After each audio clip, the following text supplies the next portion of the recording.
ошол. Аны кайдан босо ичкен күнөө десең, Кыргыздын эң башаты байыркы эл дегеники, тарыхынын эң карт экендигин босо далилдейт. Себеби босо буудайдай эмес, арпадай эмес, ал кенедей чийген жерге өсөт. Бат өсөт. Ал биз тарыхыбызды жоебуз да бособузду жойсок. Атала жеп босо салган дүйнөдө башка улут жок. Кыргыз ошо кычкыл ичип турбаса сакталбайт. Дугу түшүп калбайбы Кыргыздын? Ааламдан ушинтип берилет. Ал күнөө эмес. Аны ичпе деген адам күнөө. Ал жоёюн деп атат да Кыргыздычы. Манасын жоюп, салтын жоюп, бососун жоюп, тилин жоюп. Аалым, бул Кыргыз. Кыргыз тилинен алынган. Аллах сен таба албай аткан. Бул Кыргыз тилинен Алато, Тоо, Теңирдин тинеги мына. Теңир тоодой деп берилет да бул жерде. Ошон үчүн жана таш менен баланын жүрөгүн көтөрүп коюп атпайбы? Ошо зоодо ташта өзү чоң касиет бар экендиги ошол кайра эле Теңирдин түнөгү экенин берип атат. Мына жакшы адамдын кийими киет го, ушунда чоң энергия бар деп. Ошондуктан урматтуу улуу журтум, силер Кудайсыңар. Кулду кайдан? Кудай ордун аткарасыңар. Адамзатка тагдыр буйруйсуңар. Манас болду. Манас да Кудай деп берилет ааламдан. Эмне кылды ал? Тескеди, соттоду, оңдоду. Кара күч менен. Арстан алай да Манас. Не кылды ал?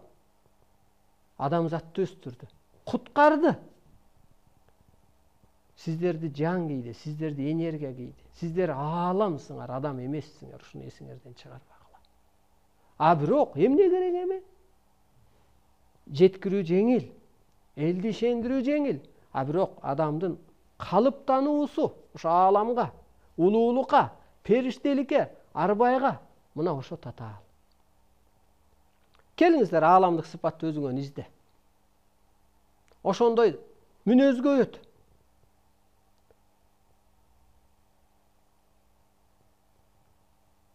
Калпайтабы?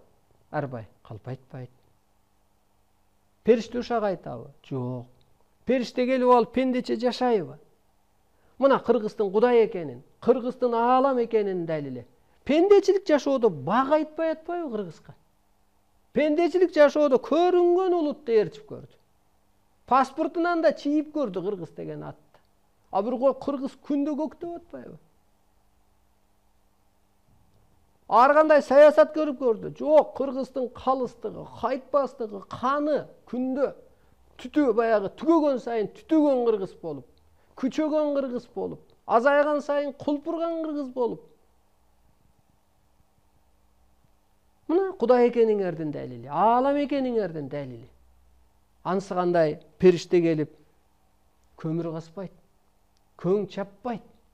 Периште келип соода кылбайт. Мына илгерге айтчу го. Соода кылган адамды уят. Акты кой жөн эле бир соода кылган адамды. Ошо туп-туура да. А соодадан кимдин багы айтты? Болду, ал материалдык мири бүттү.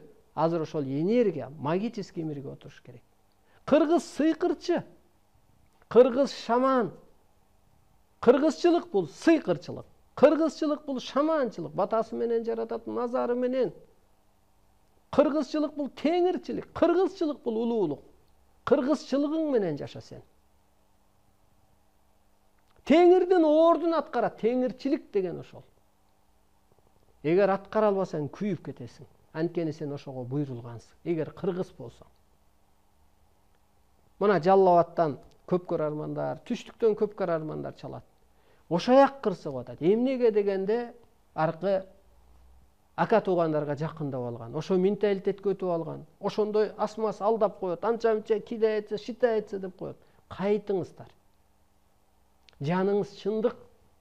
Ошон үчүн кенедей бир тан үчүн жалганга барбаңыздар. Ааламдан келип калпайтабы? Ошол адам оңобу? Ошон үчүн Кыргызда айтат, кой өлсөң да калпайтпа дейт го. Ошол арбай келип калпайтса, уят болбойбу? Асманга да, тегерегибизде көзгө көрүнбөгөн арбайларга дагы. Сен арбайсың, калп айтпа. Мына жалганды менен баргандар не болуп атат? Бийликтеги байлык, бир өсүмчүлдүк үчүн баргандар упурап, уят болуп атат. Күн өткөн